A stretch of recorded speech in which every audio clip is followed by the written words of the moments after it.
Hello. What's All up, right, friends? we're here.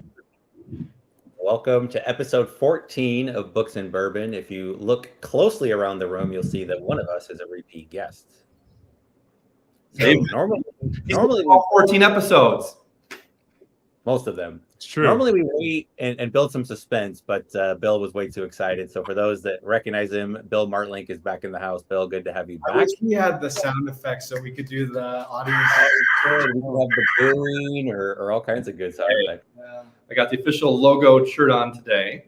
So I keep looking down here, but I need to remember to look up there. So hello, everyone. Happy to be back. I'm honored to be the first time repeat offender and excited to, shed some more knowledge and be with this guy in Denver, live on site. So excited. And David has something to say about our background. Oh, We rehearsed this. The one thing we rehearsed. Everything else could be off the cuff. I promise you that. However, what was I supposed to say? Okay, I'm taking it. Finally, we, as in he, beat the best background, I believe, for 2 times in a row. The only thing in my contract is that I need a good background, and so David was one to scout out hundreds, if not singles, of locations, and here we are with a great background here. So I think again we have the second best background for this, and I'll drink to that. Cheers. hey, cheers. I don't know. Caleb's got bourbon in his background. Cheers. You guys have books. I don't have books or bourbon, so I might have the worst background right now. Which would be the first time. Right.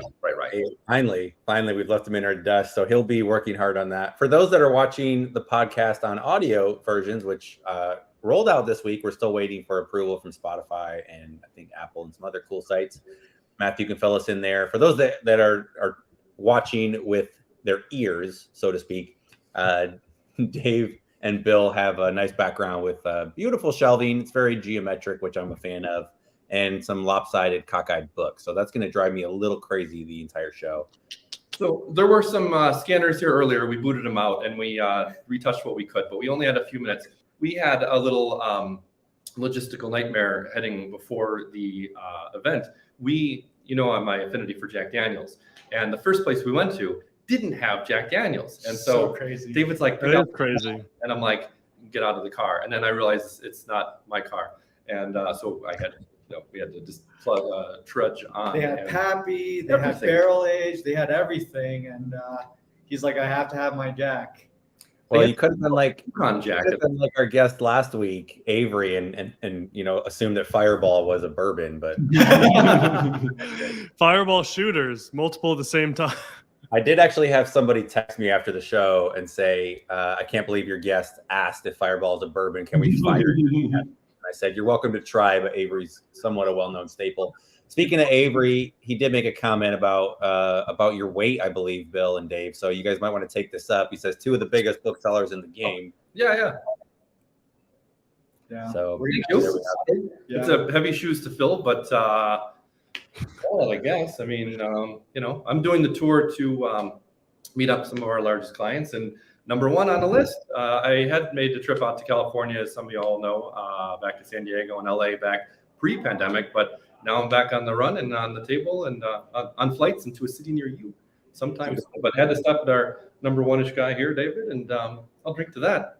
And I was telling Bill he's probably visiting all his clients from least important to most, saving the best for last.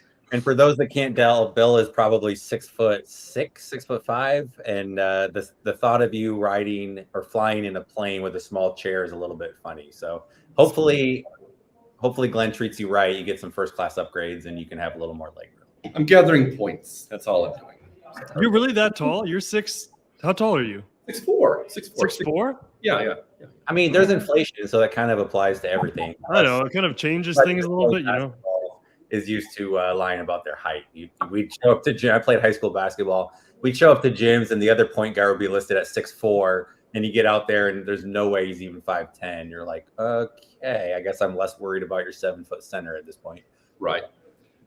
Yeah, no, 6'4" in the flesh, and it's been an advantage for me, even in the book selling world. That extra reach back when I was doing the cherry picking days, and David and I were reminiscing earlier today on kind of the steps that led us to become 2 of the larger folks in the game. Thank you again, Avery, for that. And just kind of we're walking through our history and excited to share all those juicy details with the world today and beyond. Can we send this video to Mars so we could be intergalactic? Can we do that? We could try. I don't know that anybody's listening up there, but if they are, they can wow themselves with book knowledge. This will be exciting. Perfect. Well, we're game. Awesome.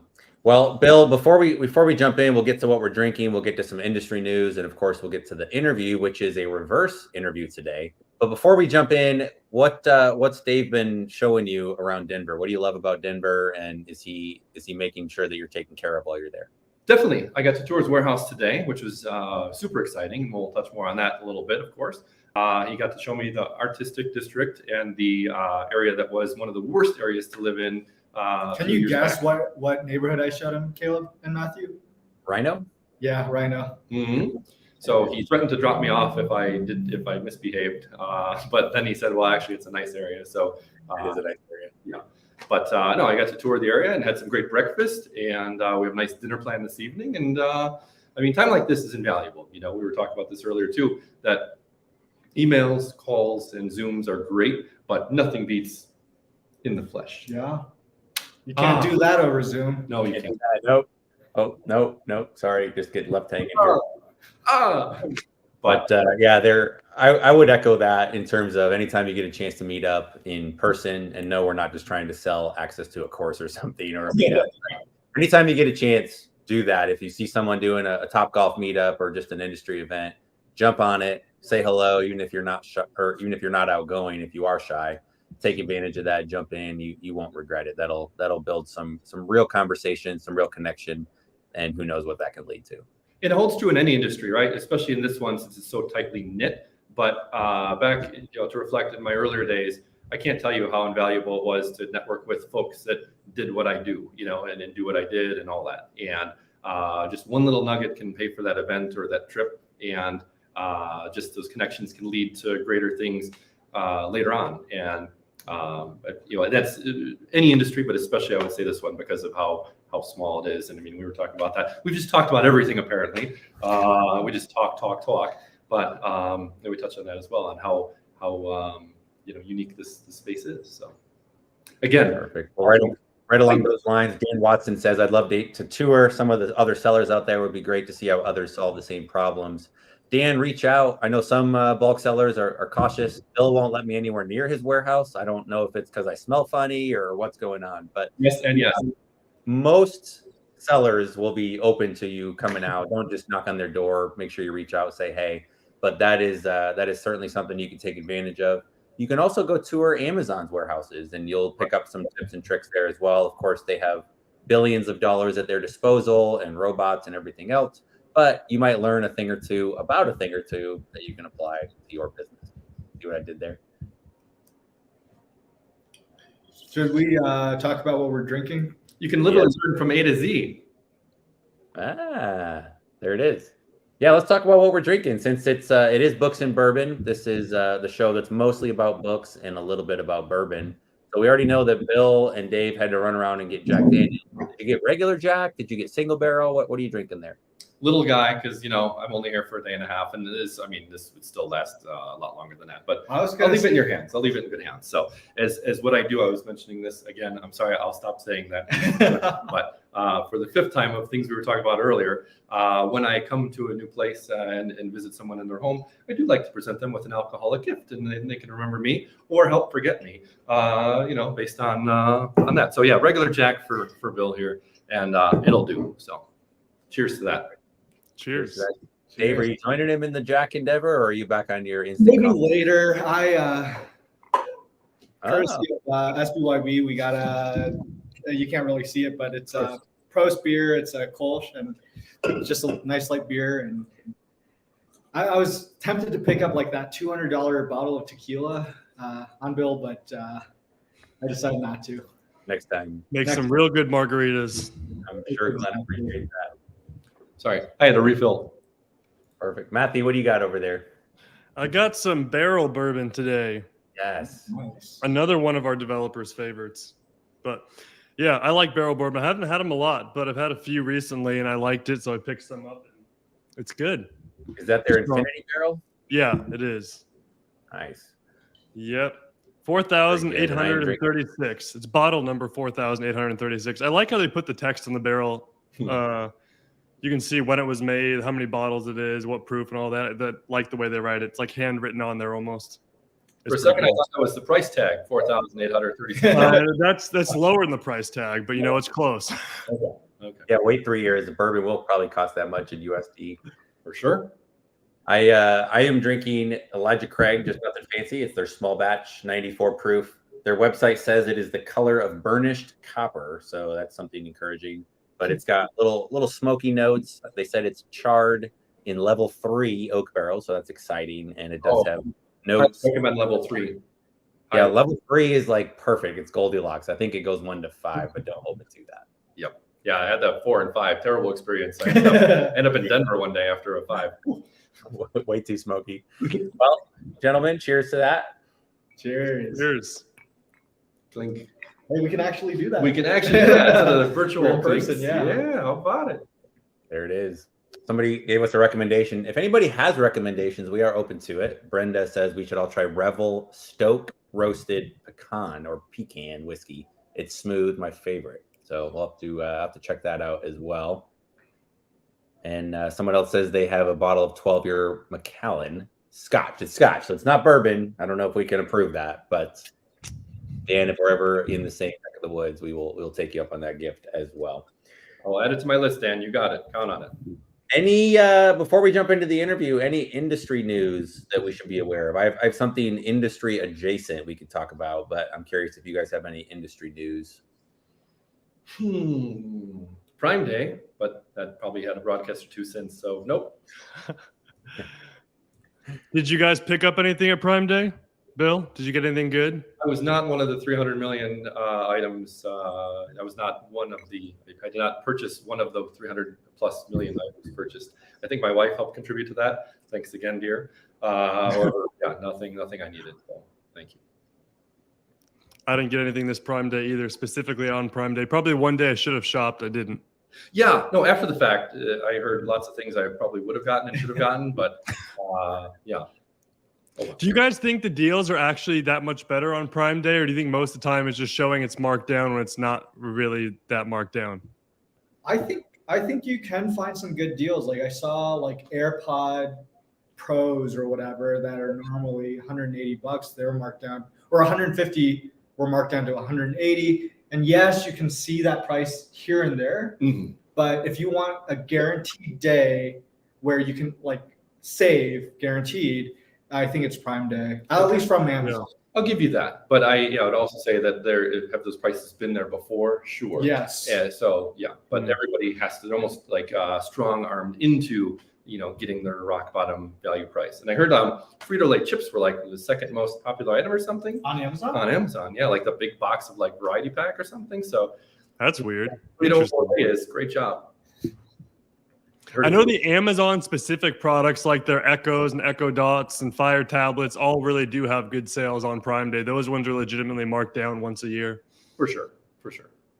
Yeah. But most of the stuff I would say is all like, unnecessary and deals are real. Just look at Keepa. All right. From Romer. Well, Yes, they're real. Look at the data. you're wrong. I'm happy to be If wrong. Romer says it must be true. It's on the internet. Hey, Colin, you got my text, I think. Yeah. Colin from Chicago saying hello, so thanks for jumping in, Colin. Colin's a Been too client. long. One met him back at the Turn the Page in July of 2019. Him and his wife with Chicago. Chicago is first time I met you. First time I met Caleb, and actually Romer as well. So and Colin. So yeah, what a great event. Feels like yesterday. I'll drink to that. And yet, so long ago. Mhm. The other piece of industry news, and I don't know if we should bring it up, but I feel like it's the right crowd. There's a new Instagram account. I think Matthew knows where I'm going with this. That is, it's a little fascinating. I think it's worth bringing up. They've been making fun of booksellers and some people from Romer's events. David, have you seen this account yet? Do you know what I'm referring to? No. So there's You're all over it, David. There's an Instagram account called OA, I think it's _troll, and they're just troll posting a lot of people. So I think they, I don't know if they've made fun of Romer yet. They've made fun of booksellers. They made fun of Romer's event. Bring it on. Bring it. So Bill, you should reach out and just say roast me and see what they say. It's not hard, believe me. Like literally, go for it, and that's fine. I'm guessing it was somebody in attendance at the Miami event, Miami 2022, just because they keep referencing a lot of the attendees from there. So that's just my hunch. I don't know if it's true. Maybe it's Dave's side account. And so in a odd coincidence, attendance for the next event just completely plummeted. Everybody literally just canceled their in our foregoing. They're all afraid of it. No, I think it's funny. I think it's fun to poke fun at our industry at times, and whoever's doing it, props to you. I already reached out and said congrats. It's fun. Sounds like a must follow to me. So I almost said roast me next, but I didn't know if my ego could handle that. So we'll see. Maybe if I get brave and drink a little more Elijah Craig, I'll reach back out. I said it, and like, yeah, you know, when you put yourself out there into the world, and again, that's in anything, you have to be able to handle the good and the bad, and you know, maybe you're a little polarizing here or there, but like that's what gets people talking about you. So I mean, hey, you know, but I try to be, you know, as saintly as possible in everything I do. So I mean, go ahead, good luck trying to roast me because there's nothing you can find. Well, you know what they say: if you can't beat them, roast them. There you go. Or maybe no one said that. You just did. So write it down, put on a T-shirt, and sell it on Amazon, and have Reezy market it and license it. And there we go. It's Miles' backup account, I guess. It wouldn't surprise me. Miles was one of our guests, maybe on episode 12. I need that list up at some point, but it wouldn't surprise me if it was him. I think it's funny. I think it's really good and adds legitimacy to what we're doing because, again, if it's not polarizing, you know, you're doing something wrong. Yeah, if you're not a little hated, you're not noticed, you know, you're not interesting, you're just kind of a whatever. Nobody. Yeah, you're definitely a nobody. Yeah. That's it. I'm only saying that because I did see my face on You are somebody, David. Yeah, we know. But no. So that's why I want to be legitimized. So come throw some hate at me. It's fine. Bring it. Bring the taters. Well, we're going to mix it up a little bit. Normally, we bring a guest in and we grill them about how they started and what they're doing, how they pivoted, what mistakes they've made, what we can learn. We're going to flip the tables, kind of invert the script. So Bill asked for it. He asked for a little cameo, and then we said, "Well, heck, why don't you just run the show? You know what's going on. You probably watch more of these than we produced. I don't know how that's possible. Someone can check them out later. Our non-existent producer can check it, and our non-existent sponsors. Hello, we need to get sponsors going, but we're ready. Bring back we're Technically, this episode was sponsored by Sellback because, you know. Well, Matthew, you can throw something up, but brought to you by sellbackyourbook.com, of course. Right here. Integrated directly into the beautiful Scout IQ app. So you can sell back your books, get guaranteed cash offers, and kind of cash out like a lottery ticket. There it is. Sellbackyourbook.com. The check is in the mail. Wow, you're really selling it. Thanks. Whether this is a good idea or not, we are going to turn the reins over to Bill. And Bill is going to sort of interview Dave. And by sort of, I mean he's absolutely going to interrogate Dave. And we're going to learn more about wherever Bill wants to take this conversation. So if you guys are new to the show, feel free. We do kind of take questions. Matthew and I are actually going to step out a bit and just leave Bill and Dave center stage. If you need us, we'll be here. But if you do have questions, go ahead and drop those. We like to be somewhat interactive. We will pop in and ask those questions, and then we will do a round of Q&A at the end of this. So all of that being said, Bill, the dance floor is yours. I was hoping it was another Bill you were talking about. Well, as David and I were conversing earlier, we see this as more as a conversation and a co-host situation. But thank you for, I guess someone has to lead a little bit, so we can dance and then you can each follow each other at the appropriate time. Yes, okay. Sure. Yeah, I just wanted to make a cameo and say hi and have a drink or two and then get out of here. But here I am. So we'll see how this goes, and maybe this will never happen again, and so what. But I appreciate your time, David. Tell me a little bit about yourself. Yeah, absolutely. My name is David, and I like long walks on the beach. It's not that type of video. Okay. No. So obviously you're one of the tip-top sellers out there, and one of the first targets that we had when we were rolling out our bulk program. And a little FYI, if you deal in bulk books, come talk to me. We'll take care of it. But as an aside, what got you motivated? Like, let's start back in the beginning. What got you excited and interested to even just start books? Like, walk me through the infancy stages before you got to bulk, and kind of bring me up to speed to to there. For sure. I think I started a lot like most of the sellers out there, where again, it was born out of necessity and just finding an opportunity. And I think you would agree that the opportunity back in the 2000s looks a little bit different now. Sure. But definitely in the mid to late 2000s, that's when I started. And it just came out of really seeing an opportunity to, again, find an arbitrage opportunity in purchasing books for us that were left over from Goodwill stores, and find a market for it online. And that's how we started. I got to know a little bit about your history, cherry picking. And, we were doing a lot of cherry picking, and how we sort of graduated into bulk, of course, is as the space became more and more crowded, just trying to pivot in a way where, again, you feel less of that competitional pressure. But that's kind of how I started and where we are now. Yeah, I think that, the cherry picking is a lot of fun and very profitable. But ultimately it comes down to luck. If you and I were going to the same store, and because at the time, not right away, but at some point I was buying for online and offline, I would literally leave, and maybe it's a personal collection, I would literally leave like nothing. And if I beat you to said store on the same route, you would have a clunker of a day. And if that luck continued and we had the same route and you were shortly behind me, like that's just an empty net for you, or a blocked shot for you. So you mentioned Glenn, and you used to, again, cherry pick in the same location. Yep. Maybe not between you and Glenn, but between you and other buyers. Did it ever get kind of heated or physical? Or Yeah, so I'll share my story after. I mean, many times, sometimes you rub people the wrong way, and so back in like the later stages of our cherry picking and library sale days, we had an event where I brought in a team of folks, friends and some workers and things, and we went to a library that I won't mention, and we had bed sheets, and we just threw the bed sheet over us at the table, because like paperback books were 25 cents or something, and it was back in that early day where like $2 and $3 books were just like a sweet spot, right? And the stuff would just move, and anytime you can 10x your money or more, like, okay, great, sign me up. And so we would just throw bed sheets over the table, and wanting to buy what's on it and what's below. And of course, some other sellers were annoyed because we were just taking thousands and thousands of books.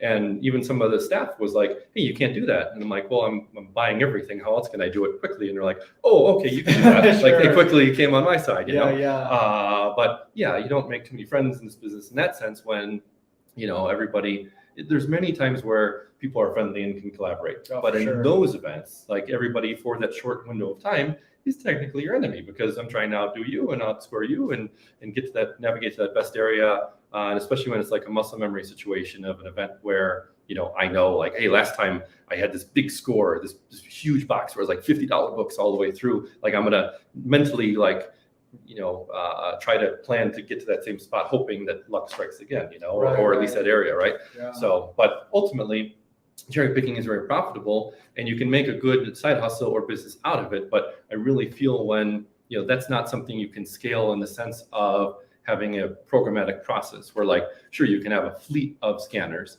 but at some point you're just like teaching your competition to grow, unless you really compensate them. But like, and you're cutting into your own margins and exactly, or just fostering somebody else that's going to like try to attack you later in a sense. So but can you make great money with it? I mean, in no other business can you find an item for even free, or like 10 cents, 25 cents, and sell it for potentially hundreds of dollars or $50 and 100x that investment, and do it quickly. So like, that's why I love books, and that's part of the reason that got me turned on, in the sense of like, wow, what an opportunity this is. And it was back in the early days, the demand wasn't anywhere like it is now. it's It's kind of crazy. So like back in 2009, I think 2009 was the year. It was like a golden year Big for tipping us, point for sure. where it was before Amazon made all these changes, raised their fees Yep, and this yep. and that.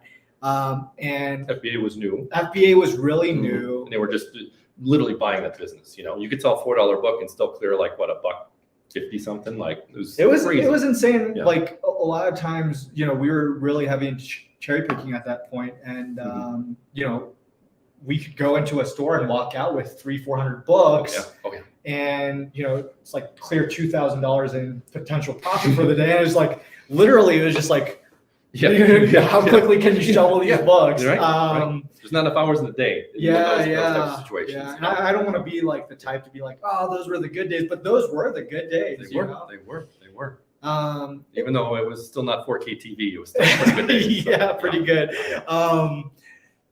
I remember having like conversations with like, so even when I was buying books back then, like there were sellers who had been selling since, I've been selling since the 90s and 96 and 90s, like when Amazon first started doing books. Yeah.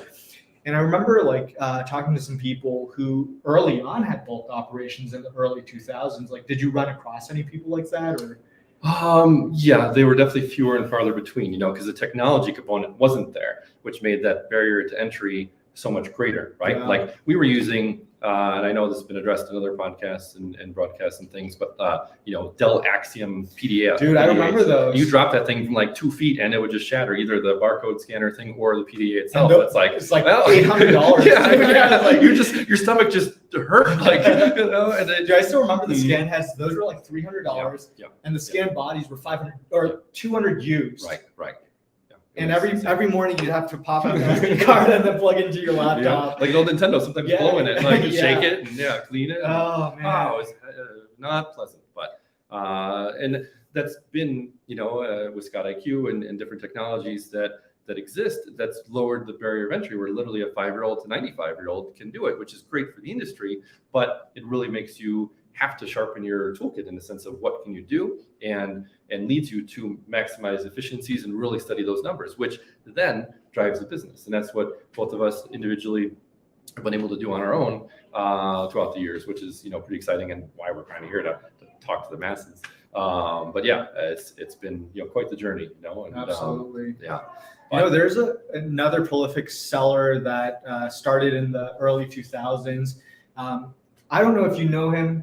I don't think either of us know him personally, but there was a guy who started working at a book warehouse doing what we're doing right now. Okay. And then eventually that book business folded, and he ended up starting what was the Silk Road on the dark web. I don't know if you know anything about that, but it's a dark web is like, you know, like below the web that people can access. And he was trading, you know, legal things. And he started off as a bookseller, which. Well, I've never been to the dark web. I barely use the regular web. But no, I mean, I've heard of the dark web. But that's interesting.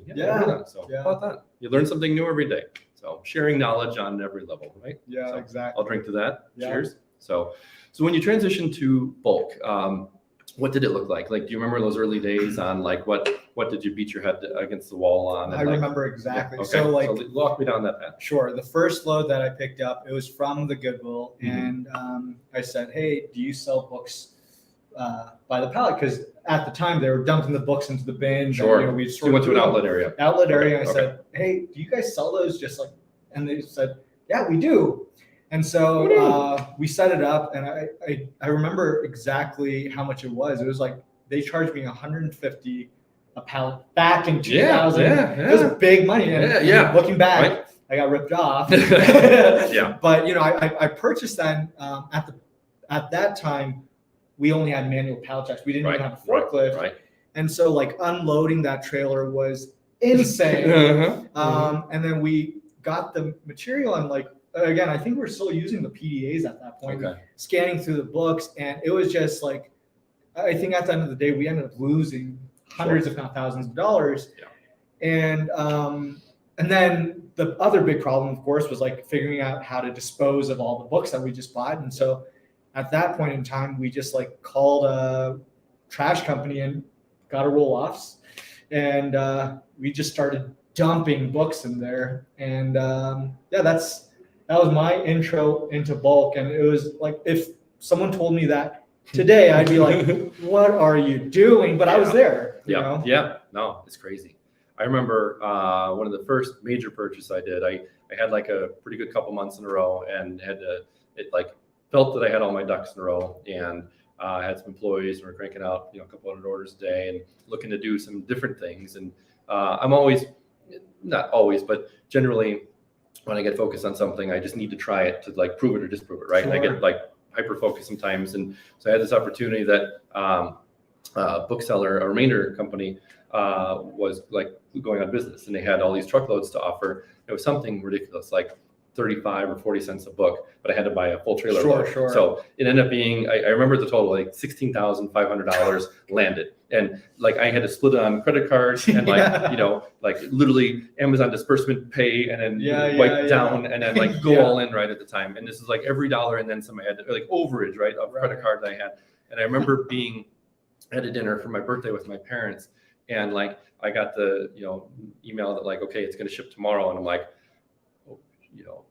this is all the money I have and then some in the world, and like this better work, right? Like I had no plan B, right? Like I'm all in, and this stuff hit, and then because of the archaic nature of the tools that we didn't have, it took weeks and weeks to process stuff. I never even touched more than like at the time, a couple thousand books at a time, and they were in boxes, easy to manage, and we had a process for that. But Gaylords like you, like we didn't have a forklift, we had a pallet jack, and we had to figure out how to unstack them. And it was like every situation you don't think of, like, is just thrown at you all at once. And it was raining when the truck arrived, and like just problems upon problems. But I'll say it worked out. I'm still in the business, and like we made money off the load. But like it's just sometimes you just have to like take that leap of faith and throw yourself into a fire and kind of figure it out along the way. And that's the fun of business. It's a scary part of business, though, that most people kind of keeps them from trying it, right? So like I always applaud anyone that wants to do any type of side hustle, no matter if it's book related or artistic or laborious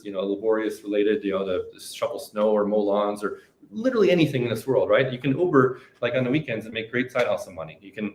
You don't want to deal with people, do the food option. Amazon has, the flex. Like there's so many ways this world today to make money on your own terms, on your own situation with minimal resources. And that's Absolutely. The beauty of the world right now. Like we're living in such an amazing time.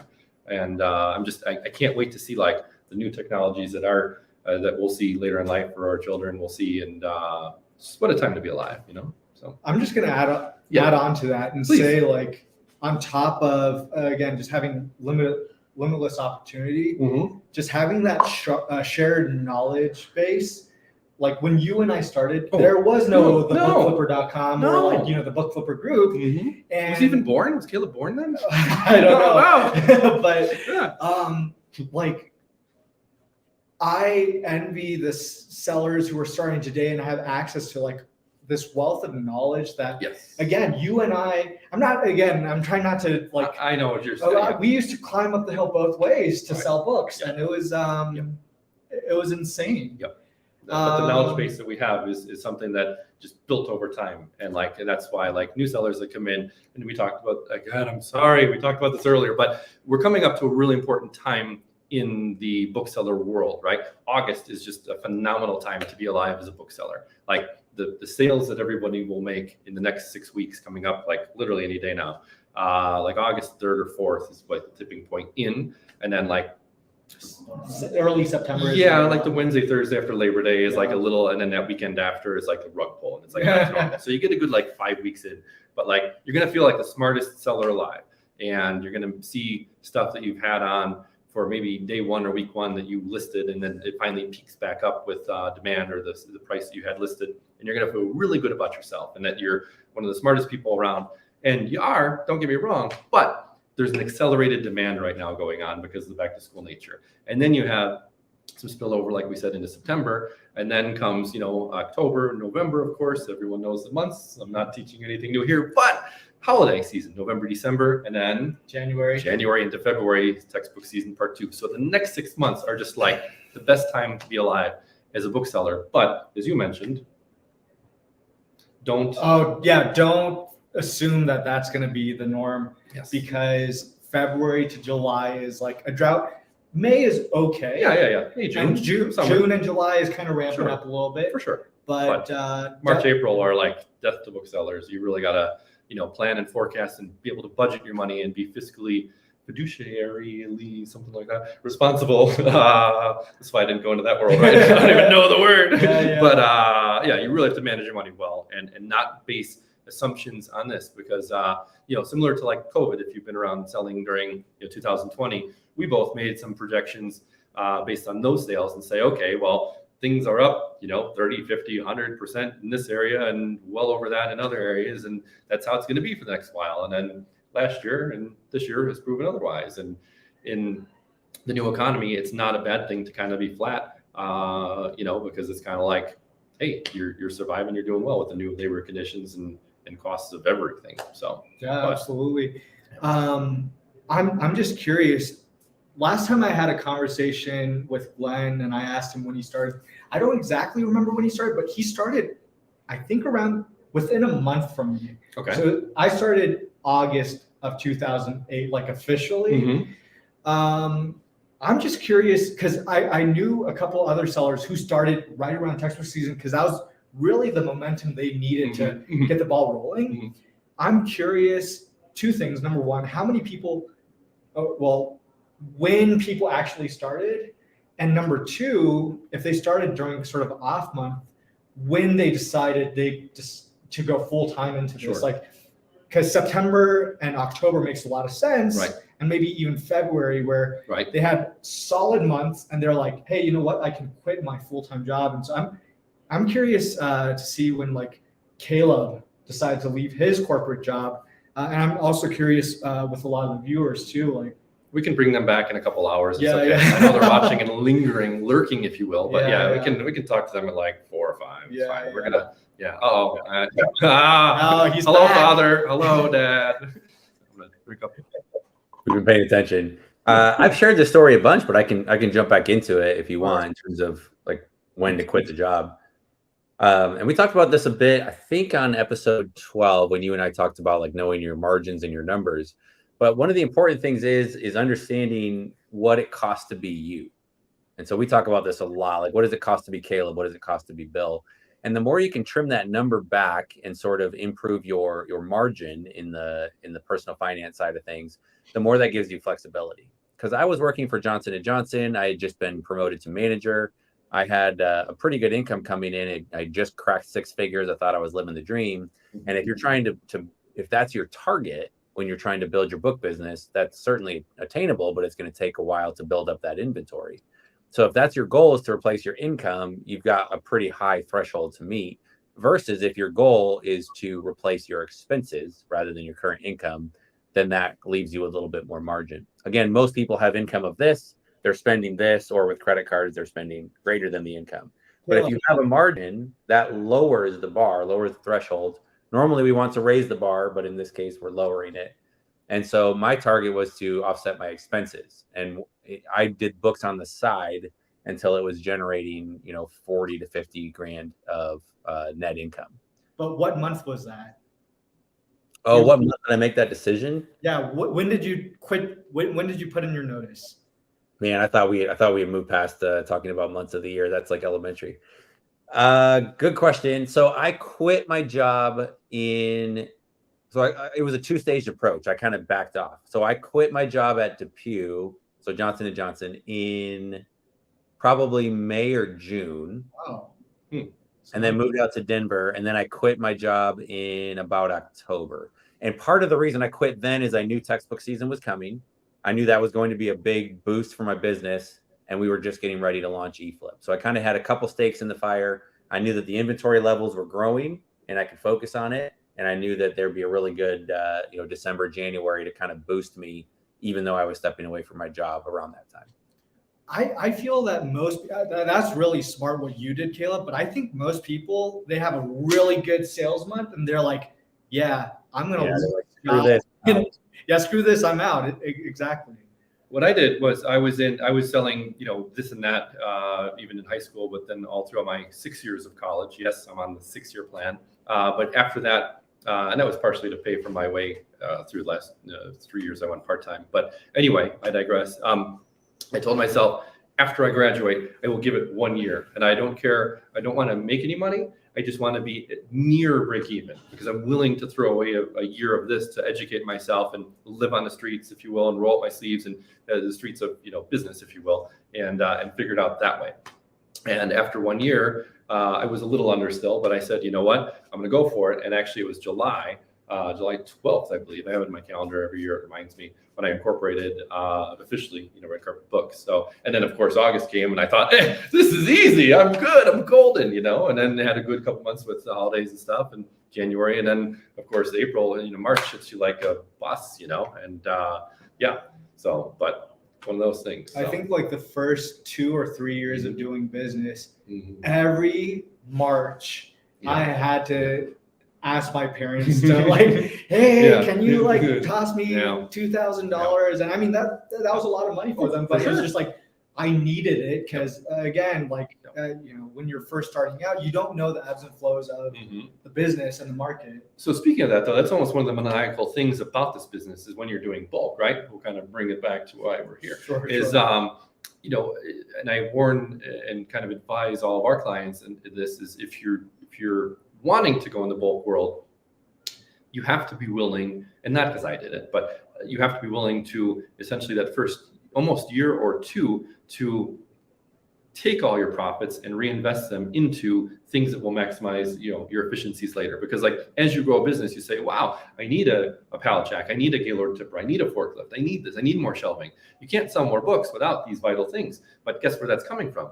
Your profits. If you don't reinvest your profits, you're just going to completely plateau all the way, and then look back a year or two later and say, well, why haven't I grown? Well, because you're going to Bora Bora, or buying a Tesla or Tesla alcohol. I just recently learned they have. And sorry, Caleb showed us before the broadcast his fancy bottle. Here it is. Coming out. This is more of a collector item. I don't know that I'll bust it open because they're going for about $1,000 now. Next time I get to Indiana, we'll cranking that open. We'll see. I'm going to put this under lock and key. Well, before you continue that conversation, I guess a good question is related to exactly what you just said is, when is a good time to quit, or when is a good time to step away if you have this on the side? Because you're always going to be making investments. By nature of our, it's an inventory game, quote unquote. But in order to grow the business, you need to invest money and capital. So at what point do you know that your business is safe, that your income is safe? Is there a number? So Dave Ramsey always talks about having 3 to 6 months of expenses in the bank. So again, not your normal income, but being able to replace your standard of living. So is there a metric? Did you guys have a metric with that? Or you just said, hey, I feel like the business is taking off, I'm going to wing it, let's go? I was younger, obviously, and I was stupider. Maybe not so much, obviously, but I didn't have any. I was self-taught, so I didn't have any knowledge of anything, and I still would advocate that every day or every week I learn new things about life and business and this industry in general. So no, I didn't have any of that. I just said, how can I do this more? How can I kind of learn this role and pass it on? How can I effectively do it and manage it and watch the numbers and then pass it along to somebody else? And then that's how I will grow the business. And as long as this month's deposit or this month's profit is in line with last month, or hopefully better, then I'm in the right direction. And not every month will do that, but if the greater trend is near that way, then I feel good about it. And obviously, there's always outside factors that can prohibit that or inhibit that or change that. But just you have to have that mindset that no matter what, I'm doing this, I'm in, and I don't care what happens. I mean, we both talked about different suspensions we've had, both on Amazon and eBay. I've been suspended off Amazon, over 10 times. I couldn't even imagine. And I had 2 accounts, so I mean, it's probably close to 20 between the two. I should have well been kicked off, and I've been told no several times by them, and did steps that I don't think anybody would at the time, but I just believed in what I was doing so much and got back. And like I said, it worked out. But I don't take no too lightly most times, So there's always times, but for the most part in business, there always seems to be a good compromise if you believe in it and you can add value. So yeah. Like today, hey, I want to be a cameo, but now all of a sudden we're doing this. So I should have said no. Well, we're just tired of asking all the questions, so we figured we'd outsource it Because Avery always says if you want to grow your business, you need to outsource. So thank you for letting us outsource the podcast to you today. I wonder if Bill, are you Filipino? Because Avery only outsources to Filipino VAs. So Do you work for $2.50 an hour, Bill? That's what we're trying to ask. Well, I have. I might again. You never know. that's why you're aging. You're putting your age on. You're showing your age. I am. It's Yeah, true. yeah. Well, most servers though work for that, and Oh, then yeah, tips. that's So, I true. mean, I think I'd make a great bus person. Or Bill, what was minimum wage when you had your first job? Do you remember? $5.35, and it was a union job at the Jewel, which is like a grocery store, like Albertsons, whatever. So, like of that, it had to be like they skimmed, 8 to 10% off of whatever for whatever. And I was actually hired at the age of 15, and I worked for a month, and they kept me on not knowing because I was so tall and lanky. And then when my name tag came back with like a blue line as opposed to an orange line or something, they're like, you can't work here. And I'm like, what did I do? And they're like, nothing, you're too young. You got to wait till you're 16. And I'm like, oh, okay. And can I work when I'm 16? They're like, yeah, you're great, but like you got to wait a month and a half. And they couldn't believe that like nobody ever caught on the form that like my application that my birth date was younger. They just assumed like, oh, he's tall, he's of age, and yeah. So, but it was I had a blast. It was fun, but yeah, for nothing money wise. But that's the point. If you love what you do, like the money doesn't matter. And if to our point of like what led me to be a bookseller, I love the fact that like these books here, if I sold a book that this item that we procured and we determined was good enough for the event or for online or whatever, is with that person through a good time or bad. Maybe they're reading it for self-improvement, or they're going through a struggle in life, or they're trying to, become healthier or find a new job that's going to propel them, or start a business that's going to, hopefully provide generational wealth if lightning strikes, right? And that a little part of me is with thousands and thousands and millions of people. And that's what, like, intrinsically, the buyer doesn't even have any idea that I'm thinking of that, but I know that like a little bit of me is with all these people and I'm on their shelf, I'm on display. Like it's neat to have like a little touch of something with people indirectly, and that's what drove me at the festival business to do that well, and online to do that well. And now with it's just neat. Now with people that you work with buying books back. Yeah. Yeah, for sure. Absolutely. Yeah. And that could be the money that helps them, start something that we're paying that they can't use the books. And, maybe we're helping bridge a rent payment or a car payment or something, or, it's so much can be used. But that's why I love the book business. And, the money is nice, but like the value and the providing of knowledge is just, it's the oldest industry. So, or one of the oldest industries. Yeah, absolutely. Absolutely. Yeah.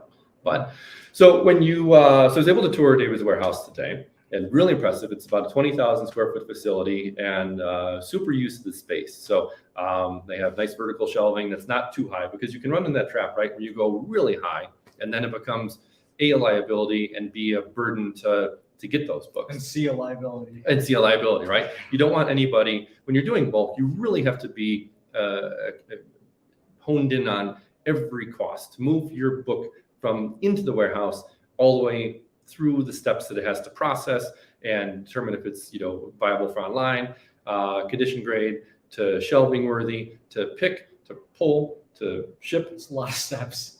It's a lot, and every touch, guess what? Costs money. Exactly. He knows his stuff, ladies and gentlemen. Wow. And the more efficient you can do that means you can have different margins and different scopes and different perhaps long tail abilities. That the book that you might say is not worthy to sit in your garage or your storage unit because you have limited finite space. This guy here might say, oh, I'll hold it because I have a year. I have the space to hold it for a year or longer, and I can wait out that time. And that's the beauty of being in bulk, is that the metrics, if you will, or we look through things through a different lens, and that's why I also enjoy doing things in volume. But it doesn't come with ease. It's not like you woke up and said, "Hey, I'm gonna have a 20,000 square foot warehouse. I'm gonna have 18 to 20 employees. I'm gonna have all this going on." And super impressive operation, by the way. So thank you for the tour. I know that it's typically closed doors, but thank you. But yeah.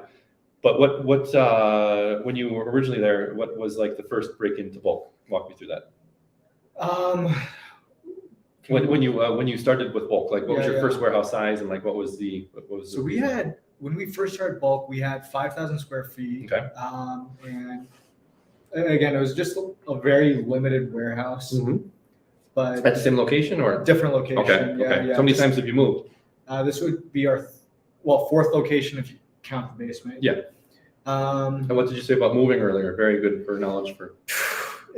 Like whenever you move, at least in the book business, I don't have experience in any other business, but every time you move, you are literally putting your business on the line, you know, and I kind of betting the company. The company. Yep. And because I think the balance that I found tough to navigate, but thankfully I've navigated each time, is getting a space large enough so that you don't have to move again for a while. Right. But also not overextending yourself. That's the trick, right? And then just getting hammered with moving costs, increased costs. And so, and you know, that's a tough thing too, is like whenever people come to me and say, hey, do you think I should get this space? And it's like, man, I don't know if I feel comfortable with that, you know, that responsibility on my hands. And moving is really tough. Yeah, it's really walking a tightrope, because like you said, you don't want to overextend yourself and say, wow, my forecast says we'll be here in a few months, and then have this all this empty dead space, because guess what? Space costs money.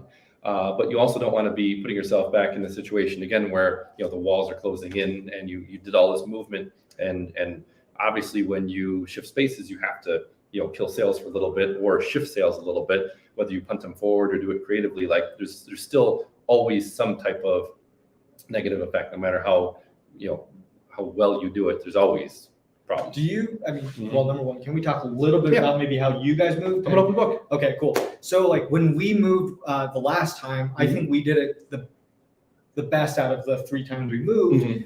We were a little more strategic. We increased our headcount and started overproducing, and then started allocating a portion of that product to the side and just started stockpiling, and then slowly started tapering down until the point where we've actually moved, and then we flooded the other warehouse with all the product we had stockpiled.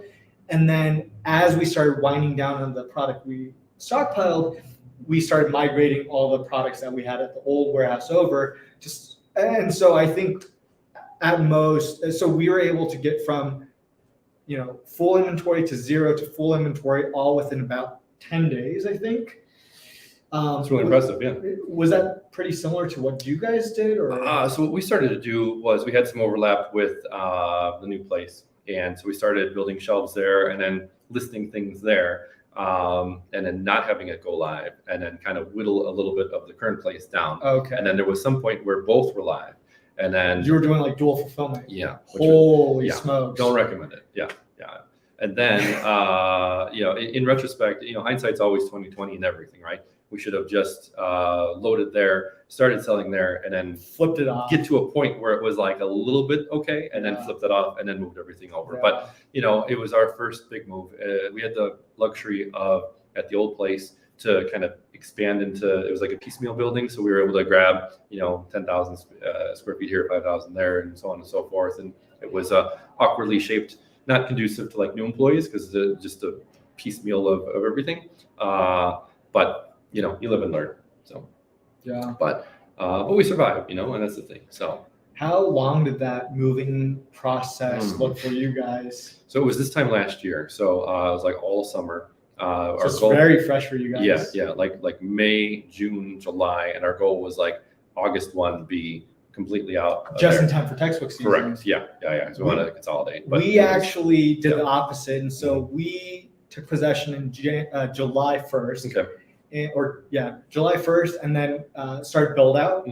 And then August, we started putting all the shelves in the new space and stockpiling the inventory. Meanwhile, capturing all the sales from textbook season, knowing that we didn't want to cut it off until that winded down. And so our actual date in the first warehouse was September 11th, 2017. And it was just like right at the end of textbook season. And that's when we felt comfortable flipping off the switch. But it's a good time. Dude, it was scary. Moves are never easy, no Yeah. matter what. You look back on even a really flawless one, you can look back on things you can improve. And that's the beauty of business though, right? Like if you're, and of life, truly, I always tell my kids that, mistakes are a good thing as long as you learn from them.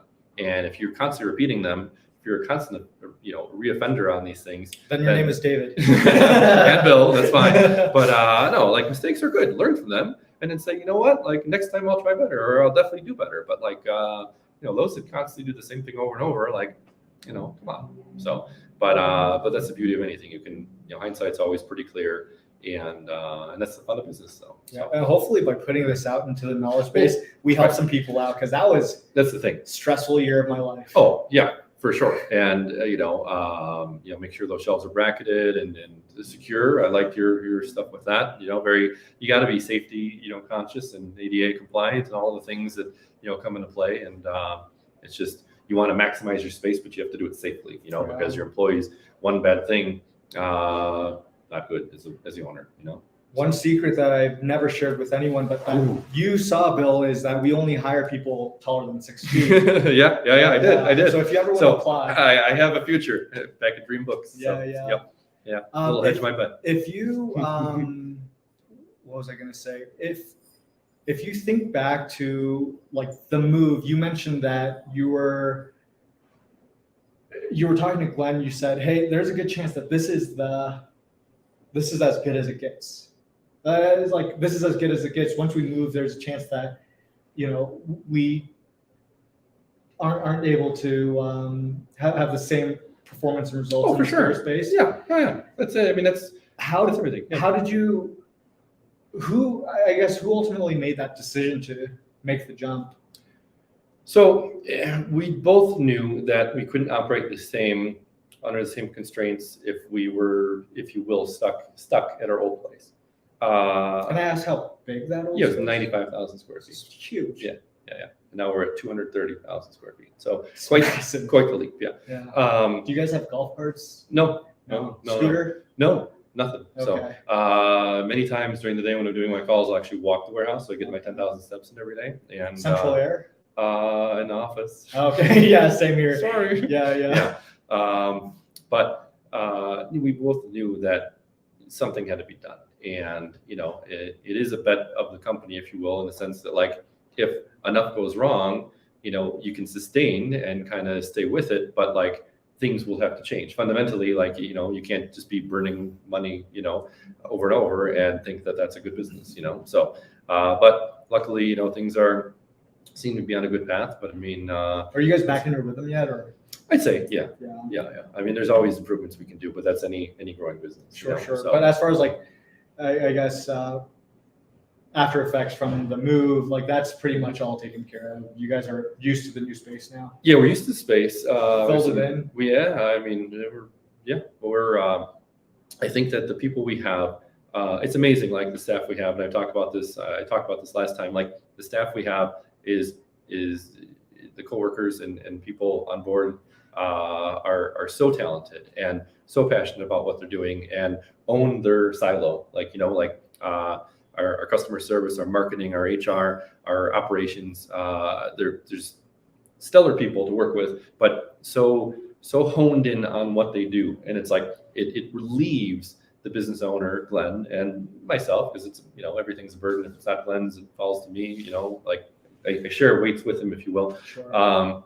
Weights of the world in a sense in regards to business, but it's great to just have things happen, and it's a scaled business. So that's why I say, like, if you know your costs and if you know the process and you can determine, okay, this works at X level, like you can pass that baton to someone else that, it's not a lower level position, but it's a task that scanning a book and going through a Gaylord and picking it. I did during COVID when we had to, crush the warehouse staff for a month when things were uncertain back in March, April, of 2020. It was 3 people in the office, Glenn, the owner, myself, and someone else, included picking books and shipping books, and happily did it. And is that my favorite thing to do? 10, 15 years ago, yeah, it was. But but you graduate in the sense of like the things you have to do, because my skill set is obviously webcasts. and obviously hanging out with you, and obviously, shedding knowledge. But I digress. No, it's not doing that, right? It's finding out business opportunities and talking with people and mutually aligning with folks to add value, right? That's what I'm really good at. And if I focus on that, then guess what? Somebody else can do, the other things. And so that's why I say, like, you have to know the costs in order to grow the business. And but it's fun to network and talk to all the folks and just do what we do, So, Yeah. what a world. So last year, I had a similar, path where, it was just me and my family, and we sort of furloughed, all of our staff, Yeah. right? It happens though, right? Yeah, In any yeah. business, like, unforeseen things happen where it's like you got to roll up the sleeves and just do it, because like when your company's on the line or things happen, like you do what you got to do, and you don't think second, you don't think another Right. chance about it. Well, so let me ask you this, like, during that process, I'm sure it had been quite some time since you actually scanned a book. And like for me, it was too. It was like, I couldn't remember the last time I answered customer emails and Yeah. this and that. And like, I know I gained a lot from the 2 months that I did that. Mad respect for what people do, like, right? And like, how do I make that process better? Like, it gets you thinking again, like, what can we do? Like boots on the ground. Yeah. We had an ex-Apple employee, and they mentioned that their executive. I don't know if Like it's Apple still- Farm or Apple. Apple. Look at this guy yeah. hiring tech. So. Oh, they meant like the orchard, like down in Boulder. Oh I saw, yeah, right? exactly. Denver apples are world-renowned, delicious. World class. But this guy from Apple, he was saying like how they would have executives going down and actually doing a lot of the work, once a month, or I think it was like 1 week out of the year or something like that for some period. And it was for exactly that, is because you can look at numbers and you can look at metrics all you want, but actually getting your hands dirty sometimes, like some things stick out that you don't see on paper. DoorDash does this. They make everybody, even the CEO, do like X amount of deliveries a month. And I don't know if they still do it, but they did it at some point recently. And for that very factor, because like it's that old saying, right? Until you are in my shoes, you don't know what I go through on the day-to-day struggles. And I think it's brilliant. I think it's really helpful. I walk the warehouse. Part of the reason besides the steps is just to see that things are in line and to see if there's things. And I talk to as many folks, and as simple as like, hey, what are we doing well? What are we doing bad? And even like we had a employee lunch a week or two ago for both shifts, and both were like, hey, you know what? This food is great, but we'd really like this. Can you make it happen? I'm like, sure. And then it's a simple, listening to that feedback, right? What did you get them, and what did they ask for? Somebody else, not me. Don't say what I got. But yeah, we had like sandwiches and things, and they came with like a brownie and like a fruit and then a sandwich. And everybody's universally wants pizza. So I'm like, okay, we can do that. So, and it's a simple thing sometimes, right? Like, so, but you have to be open to feedback in any business and change and listening to your employees, and to a point too, because like, again, we talk about this, but we just all we do is talk. Like we're just so much sharing back and forth. You all really need to like come out to our next city event and talk too. Yeah. But it's an entrepreneur's curse where like when you start to see opportunities like in the book world, and then think of like what more you can do. You can, if you're doing too much, you can unfortunately do a lot of things, but do nothing well. And it's why it takes like extreme focus to be a bookseller and try to be a great bookseller. And then perhaps, add on other verticals, like OA and this and that. But like, it's just, our minds work collectively differently, right? Like entrepreneurs where like, there's so much to do. I want to conquer the world, and you have to have the discipline to do it in baby steps. I mean, we didn't get to where we are overnight. I would say I'm still not where I want to be, and I've been selling books for 25 years. Yes, David, I started at the age of 2. Thank you. But it's crazy. You just have to keep grinding, and that's what this business is. So. Absolutely. I think to your point, I don't think. Which one? I made so many. Well, like to your point where, I don't think that I do everything exceptionally well. Mm-hmm. I think there are maybe 2 or 3 strengths that I really have. Mm-hmm. And I'm sure you would agree with.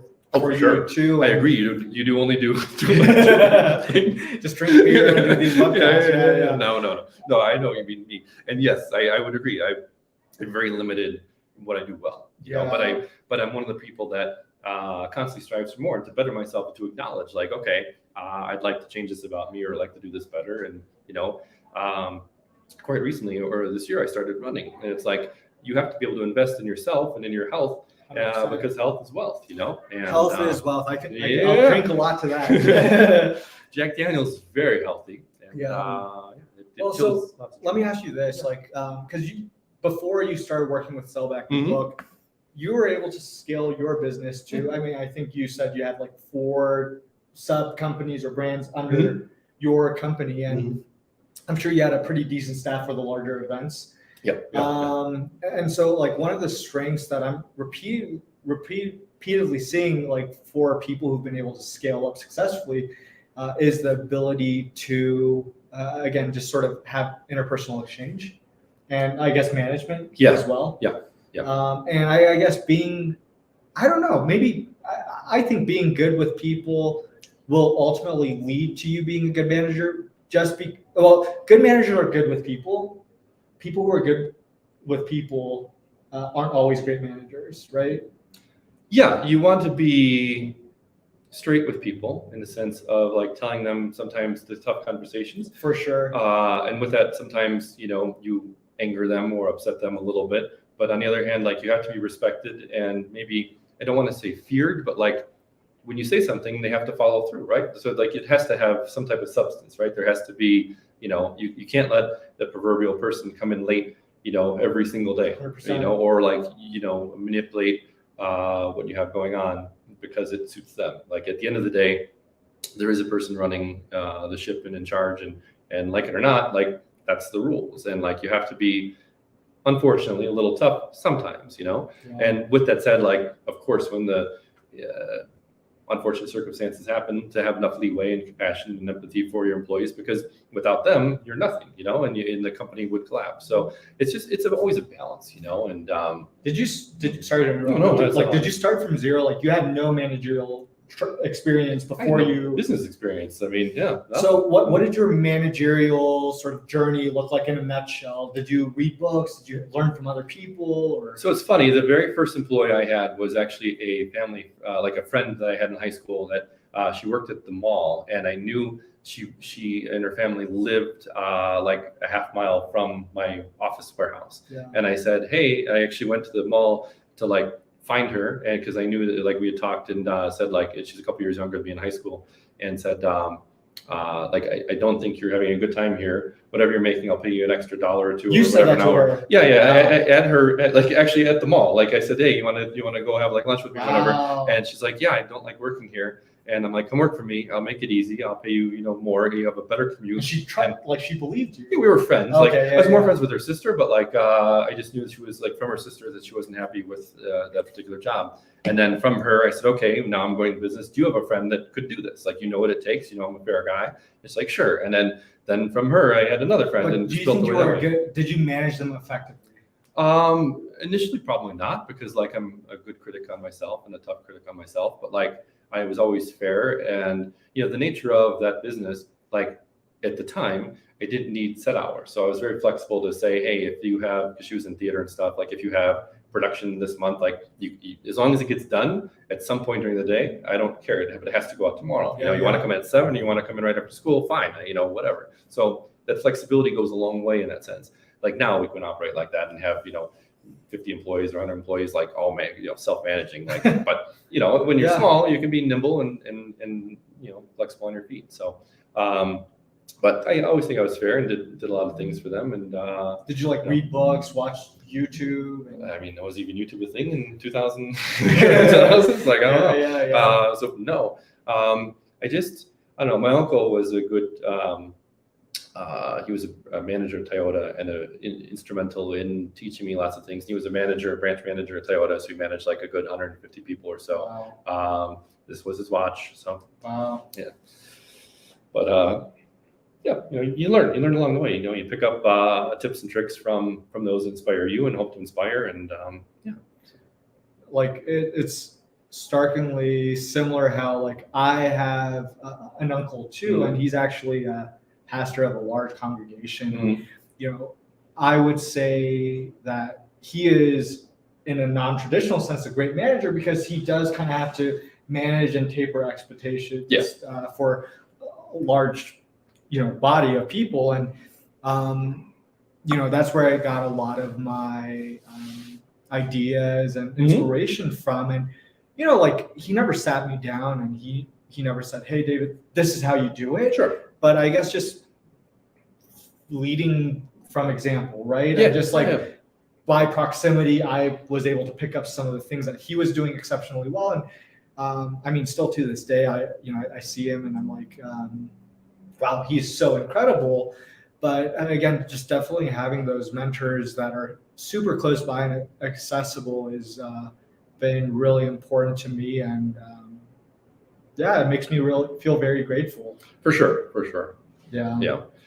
It's crazy to look back and along the steps and all the good things and bad that the things went well and the things didn't go so well and reflect and self-reflect on all that. But and so speaking of leads me to my next question. Sure. I don't have anything here. So some of the big mistakes along the way that were made, like if you had to go back in time, do you have like one or two that stick out where like you wish you could quote unquote turn back time and reverse fortunes, or was there something that you just kind of grinds you to this day where you look back and say, man, I was a big, dumb, stinking, bumbling, moronic, I'm looking for more words here. Yeah, no, idiot. I got you. And I would never say that about you, but this is somebody wrote in. Sure. So I'll answer this. I want to hear your answer. Okay, To this, and then okay. maybe we can move on to questions if there are any. I was thinking, as a wrap up. Yeah, We're on the same page. Yeah.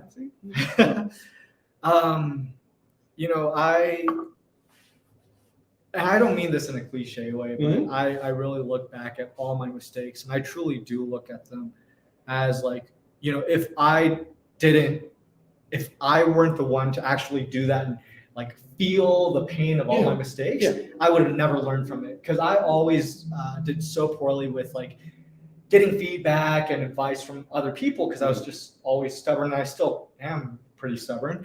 But I would say that's a true testament to where you are today, is that you are stubborn, right? Because this business does require like being so headstrong on staying the course and giving it time and letting it grow and marinate and believing in yourself and your team and all the things you do. Because I mean, you guys do so much. You keep so much out of landfills. You add so much value to your charitable partners and business partners. And it's I won't go into it and bore everyone to death, but they do a lot of really good stuff. Thank you. So I mean, like, I don't look back and regret any of the mistakes, like buying my first ball plug. I don't look back and I'm not thinking like, man, I can't believe I spent X amount of dollars doing that to lose money. Right. But that being said, like, I guess I think one of the biggest mistakes I made is not asking for help sooner and not, you know what I mean? Just like not bringing in people who could just like. It's mine. Unfortunately, that's mine. I was early on saying I can do it all. Like, okay, 100%. There's 24 hours in the day. I can pick all the books. I can ship all the books. I don't need to sleep. I'm young. I'm spry, agile. Like I need to do it all. I need to learn it, because why would I ever pay someone to do it when I can just work another hour to do this? Like, to me, I didn't equate the time to money valuation, right? And now it's a complete opposite, in the sense where it's like, okay, and once I hit that tipping point, it was the exact opposite, where it's like, I need to focus on my strengths, and that will be what drives the business. I'm not going to grow the business if I'm doing all the picking, the packing, the pulling, the customer service, et cetera, and sourcing the books at the libraries or making the deals with the Goodwills and the Salvation Armies and libraries. And we had a pretty big fleet in the Midwest here where we were working with libraries in that sense. And if I'm driving in a truck going up to XYZ and maybe having a helper or two load it and unload it, but like everything else is on me, like that's not a business. And I can't keep that pace for, I can do it short term when I need to, but I can't extend that for months and months or years and years. And I tried to, and I did, and I shouldn't have. And until I acknowledge that was my biggest mistake. And I rode that pony way too long. But like beyond the physical too, and we'll wrap up with this, but beyond the physical, I mean, also just like when I was younger, I refused advice. Like someone would say something that contradicted my worldview or my view on business, Mhm. and it wouldn't even go in one ear after another. It would like literally hit a brick wall and fall out. Yeah. But I mean, I wonder if that was the same for you, where maybe as you got older, you became more open to advice, or maybe that was just me. Were you always open to criticism and feedback? Yeah, I think I was, in the sense like I knew what I had to do, but it was like actually doing it. Like there were things that I knew needed to happen to grow the business, but yet I was still. The thing is, and I think this is a commonality of many folks. Like when you're in a comfortable space, it's very predictable, right? Like when risk is something that everybody defines on their own terms, right? Like what I consider risk might not be what you consider risk or you consider risk. Sure. And but it wasn't always that way, right? Like I was very risk adverse. I should say I was not very risk adverse in the sense when I was coming up, because I had nothing to lose, right? I gave it that $16,000 it was a big deal. Don't get me wrong, but I'm like, what's the worst that'll happen? I'll have to work really hard, and I'm confident in myself that someday it might be 32,000 with interest and whatever, and it could be years and years, and I could be eating ramen forever, and I may be stuck in my parents' basement till I'm 42, like I am now. I'm not in my parents' basement, but I'm that old, okay? But it could be like that bad for that long. But I didn't care. And I had nothing to lose. I had only upside in my mind to gain. Whereas now I'm much more risk adverse, right? Because, I know the struggles it was to get anywhere, not even just somewhere, but like literally anywhere, because there's so many factors in life that are against you in the sense, in the business world, where it's like, and so much can go right all the way, and then just you chopped at the knees, like out of nowhere, you get blindsided, like, all the things that can change. COVID, shelves collapsing. Yes. So it's like you can't plan for that, but you need to keep that in the back of your mind, and not to be like a doomsday person, but like you have to always think of every possible scenario, plan for contingencies, and then be adaptable when that thing that you didn't even think of happens. Yeah. So in that instance, I'm much more risk adverse because I know struggles and the you have more random stuff years under your belt of experience. Correct. Cool. So, but that doesn't mean that I don't take chances now and then, but they're more calculated in the sense of like, okay, what's the worst that can happen? What can we do? So I would hope that we can go to 1 hour and 39 minutes and 1 second, because that would beat Avery's webinar from last week or two whenever he was on. Can we? That number stuck out. So yeah, if we want to open it up and see if the audience has any questions, maybe loop back in. What are their names? Mark and Caleb. Hey, Caleb and Matthew. There you guys are. Hi. What's going on? What are you guys doing here? I think we're doing best viewership ever. I'm surprised you're still awake. Surprised I'm still awake. And we're going to get hopefully 2 more today. And I don't know what audio is coming through there. I don't know if that was up. Yeah, Caleb was watching a YouTube video. He's learning how to speak English proper. Enjoy your tea and crumpets, Caleb. Should we add him back in? I don't know. Just dump him. You don't need him. Fine, bring him back in. Okay. There he is. Cheers, mate. Hello. It's a still picture. It's a frozen. Blink. His mic's muted also. Okay, there we go. Blink if you're. There we go. All right, I think we got it. My computer's been running slow, and I'm one of those guys that has about 400 tabs open on Chrome. My computer was like constricting, probably some RAM issue, and finally it played every YouTube video I had up. So. It's okay. We're just happy you're both, like David said, both awake and paying attention. That we didn't put the whole. We're still following along, drinking along. All right. Some of us are done. Too. So I'm gonna be. We need to refill over here if we're gonna do some Q&A. I tried to give you this bottle, David, but it's not going to be much of a bottle. Yeah. Might be a few drops. Sorry about that. Yeah. All right. No, it's all in good fun though. But I think we could definitely open it up to some viewer. Just a couple questions. A couple questions. I'm willing to go, like I said, another 16 minutes so we can beat Avery. I was going to say, Bill's not competitive at all. He's not comparing any of the previous customers or interviewees, but here we are. And I have no Excel spreadsheet on past viewership of previous episodes. I don't track that at all either. I am actually going to take a quick restroom break. All right. I'll be back in 2, but it's all you, Bill. All right. Hello. Feels like my mugshot from. You want to interview yourself, or how's this going to work? No. Yeah, if there's any questions, I mean, now's the time, right? I'm going back through the questions right here. Let me grab some. What we got? This lighting is in and out here. I don't know.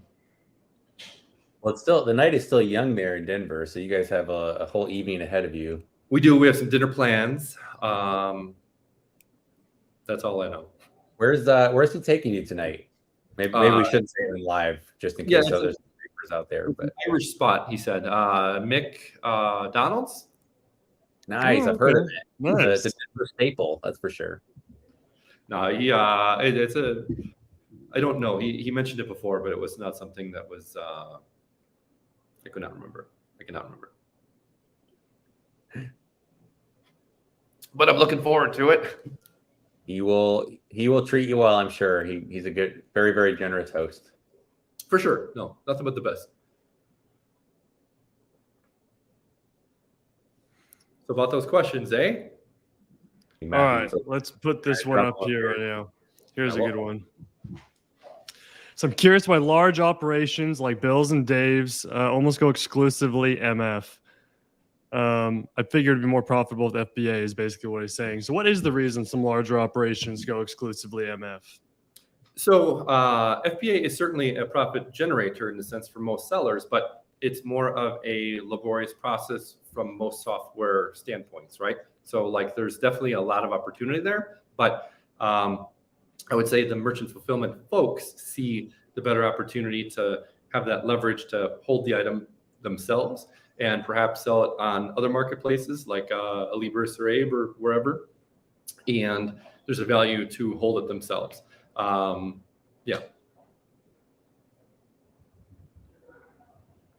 Remember, it's a volume game in the sense of what we're looking at. So like not every book has to be profitable in order for the greater good to be achieved. Does that make sense? Well, it lowers your threshold. So if you're able to get some of the volume discounts, then right now we talk about if you have a deck of cards, you get to choose where you cut the deck, so to speak. And if you only do FBA, then you can have limited overhead, limited employees, and you can choose to only deal with books that'll make, $3, $4, $5 minimum. But you're going to have fewer books in your stack that you can make money with. Versus if you're doing merchant fulfilled, you can lower that threshold.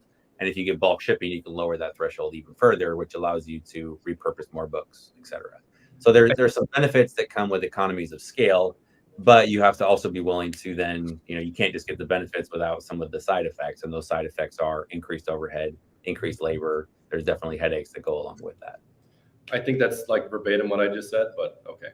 No, but it's differently and with a bluer shirt. So no, yeah, it's more eloquently put. See, business speak is not my thing, but like then I say something and then someone like Caleb comes in and like makes it sound really good, and then yeah.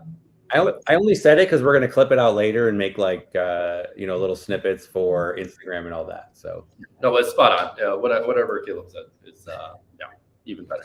Do you have anything to add to that, David? Yeah, That one question. Everything that Caleb and Bill. Everything Caleb said? Okay, perfect. Do you even know what they asked? It's not about. No, that's irrelevant. Well, here's a question for Caleb then that popped up. I'll let you take that one, Caleb. Uh-oh. All right, question about Scout. Yep. Scoutic. Why does it come up gray when I scan music and CDs or music CDs? It's never red or green. Well, red and green refer to Christmas. It is not Christmas time, so we do not deal with seasons. But realistically, Shane, I think this came up earlier. So if you're still watching, thank you. If not, you can check it out later. You just need to set up triggers for music. We set up triggers by default just for books because most of our customers are books. If you decide to do CDs or DVDs or video games, we have preset triggers, but you do need to turn those on. You can Google Scout IQ triggers or go to YouTube and type in Scout IQ triggers and see how that all works. And if that still doesn't work, Monica's got your back. She handles our support. She's incredibly patient and understanding and very knowledgeable. And you can email support@scoutiq.co, and she will take great care of you. And if she can't, she'll kick it back over to us. So triggers are there. You simply need to toggle them on. You can do that at our web portal. And again, support@scoutiq.co for more. One more great question for you. Did that bottle go to space that you were holding earlier? Is that why it's so valuable? I think it would blow up if it was in space. So no, it has just been on planet Earth, and maybe someday when we figure out how to get outside of our Earth's gravitational pull reliably, then maybe we'll take it with us. That'd be a fun celebratory drink. That would be actually awesome as a test payload when they're doing Starship test, because if it actually goes up and successfully comes back down, the batch of bottles that went to space would be worth so much money. And it doesn't matter too much for them if they blow up. So, I think it'd be a cool experiment to run. Well, if they're willing to toss a Tesla into outer space, for sure, they could probably sample some tequila. Although if aliens do exist and they did test Americans' bourbon and tequila and alcohol, it's possible they would invade us much more quickly than previously planned just to get that quality.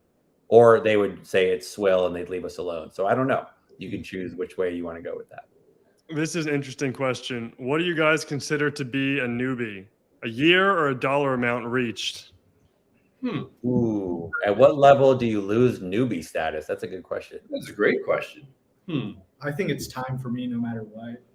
Because I know a lot of sellers who stay under a certain dollar amount, but they know so much about this industry. They just decide not to scale it beyond a certain amount, unless that dollar amount's $100. Hey, other side of the coin, someone could be in the business for 2 years, but only give 1 hour a week. So are they no longer a newbie?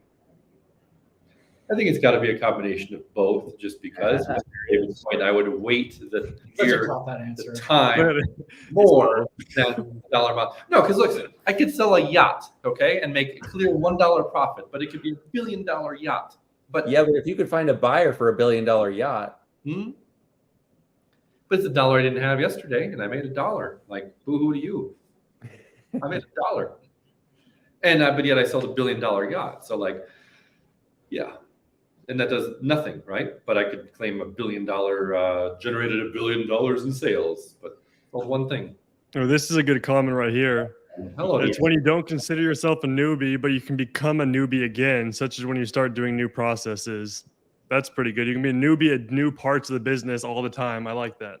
That's true. Well, it's constantly reinventing yourself, which I would argue, not even argue, nobody's arguing here, but is a sign of a healthy business and a successful business. Like, David and I have stood the test of time in a sense, and certainly what worked for us back in the early stages that we talked about are like long, fond memories, but are laughable in the sense to try to do those today.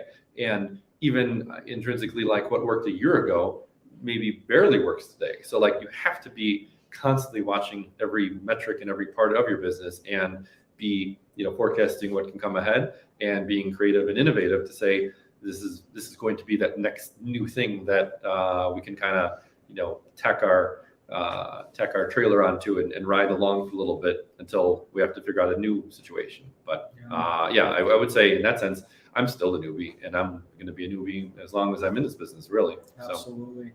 So I want to chime in on this, and I don't know if we'll have to have Bill out for another time, because I don't know if we can break the record. They have a board meeting scheduled here in the next 10 minutes or so. But that being said, 4 o'clock, we're okay. Yeah. Beat Avery. All right, beat Avery. We'll try to beat Avery, even if it's like us running out of this room. Talk slower. Can I make one comment are you going somewhere with this, Dave? Or are you switching gears before we leave this comment? No. Yeah, I was just gonna say, on the newbie thing, all I'll say is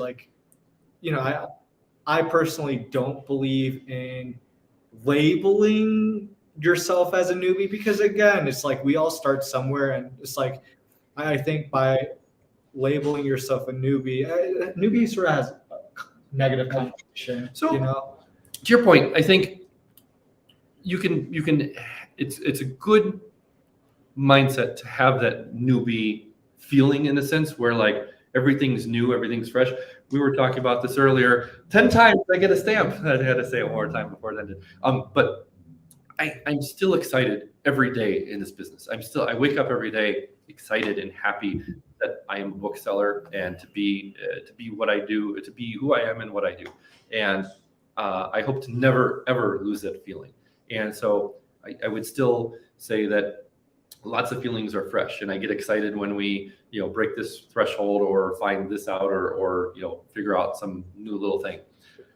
That said, confidence is extremely valuable, and that helps manage your risk and mitigate things and give you the confidence to buy a bulk load or take that next step and say, I am going to quit my job in 3 months or 6 months once I get to set dollar amount or set time or combination of. And that confidence will help you propel to take on employees and take a little risk, because without risk, you just have a little side hustle or a big side hustle. And again, there's nothing wrong with that. But if you truly want to scale, you have to be a little open to stepping out of your comfort zone. And that's, to this day, we both still do that. And I would hope that we can, if you take away anything from this wonderful hour and 34 minutes, we're getting there.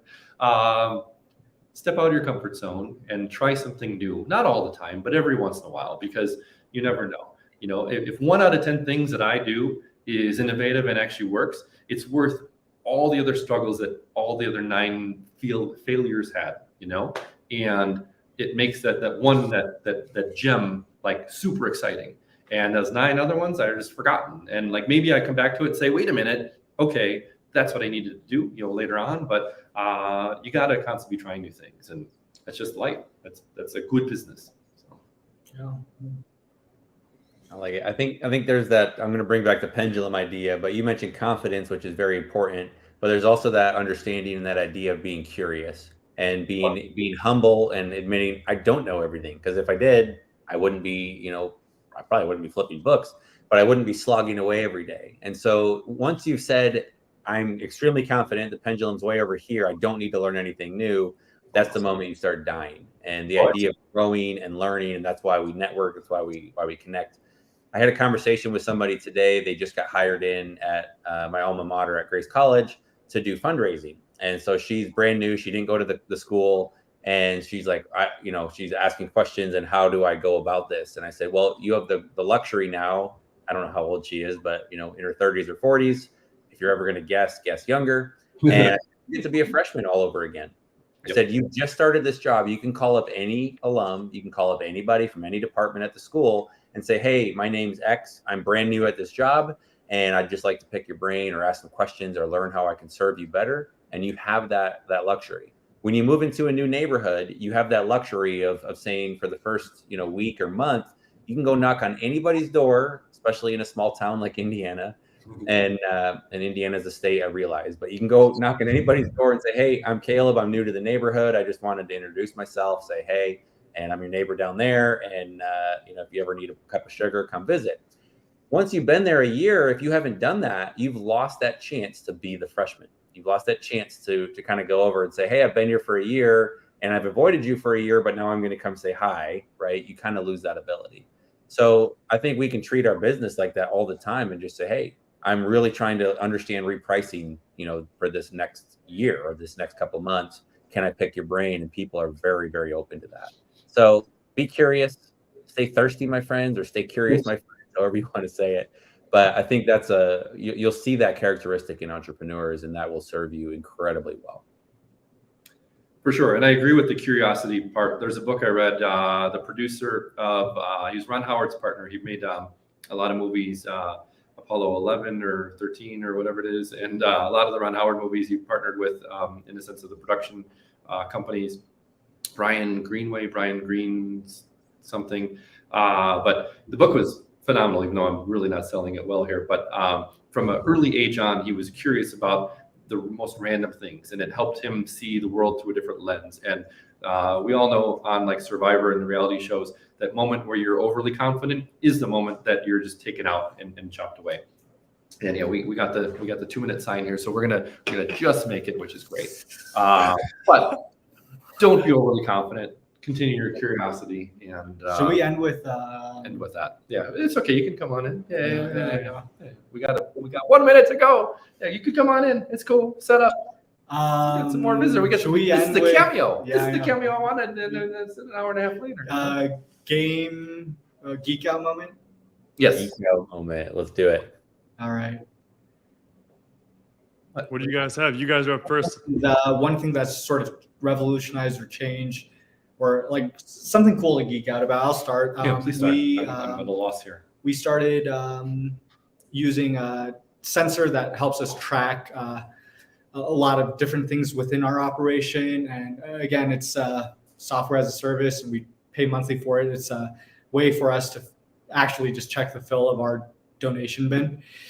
And so, yeah, it's been a game changer for us because, again, while it costs us money to have this data, we can now use this data to utilize our resources a little bit more intelligently. And so that's a geek out for me right now. I was geeking out about it too because I had not heard of such technology, and I was super impressed that you have this technology, and it was amazing. On a personal level, I don't know. I work my hotspot on my phone, and it works. I don't know. I really don't have one lately. I'm not the most techie guy, so I'm just lucky enough that stuff that I have works, and if it doesn't, then I complain to someone, and then they fix it. But I'm not the most techie guy, so I got to kind of take a sidestep on the geekness, unfortunately. Yeah.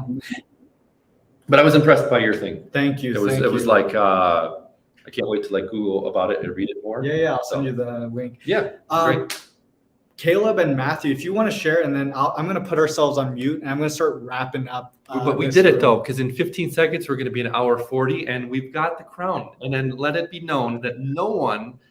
My other rider on doing this was that no one else can ever go an hour 40 or more. So we have the crown. There it is. Longest webcast. We're very happy. And there it is, 140. Nailed it. Guys, thank you for your time. Bill, thanks for jumping Yeah. in number 2. I'm sure we'll have you back for number 3 at some point here. Maybe another, this isn't even a prime number. It's episode 14. We'll get you back in at some point. So thank you for your time. You and David have a blast tonight. Enjoy some of the finer foods and sights of Denver. And we hope to cross paths again very, very soon. Thanks, Bill. Your mic's muted, but we're thankful for you. So he's probably just lip syncing. I appreciate the opportunity. I'm humbled to be a part of it again. They're not even here. David's freaking out. They might come in and like set up some water, but like we can go an hour. No, I really appreciate the opportunity. It was awesome to see David's warehouse and to meet his staff. They may have been bribed with $100 bills to say nice things about him, but no, it's truly a nice operation to see, everybody going on and working happy and for a great mission. And he's a wealth of knowledge and a great friend, and just can't speak enough about you. So, and of course you too as well. I'm proud to be back as your first repeat guest, and hopefully I didn't bore the audience to death, and we can do it again sometime soon for number 3. Cool. Sounds good. Well, I don't have a major geek out moment, so we'll just do a final cheers and wind things down. There Cheers. it is. There it is. Cheers. Cheers. Thanks for watching, everybody. Be sure to tune in next week. I will be on the road in Dallas. If any Dallas booksellers want to say hello, reach out. Caleb at thebookflipper.com, Instagram at thebookflipper, and we can maybe meet up, maybe do a group session with the live show. Maybe I'll distribute Bourbon. We can have like a live studio audience. That'd be kind of That would be fun. You should If do you're in that. Dallas, say hello. I will be on the road visiting some clients, and we will talk to you next week. All right. Catch you guys.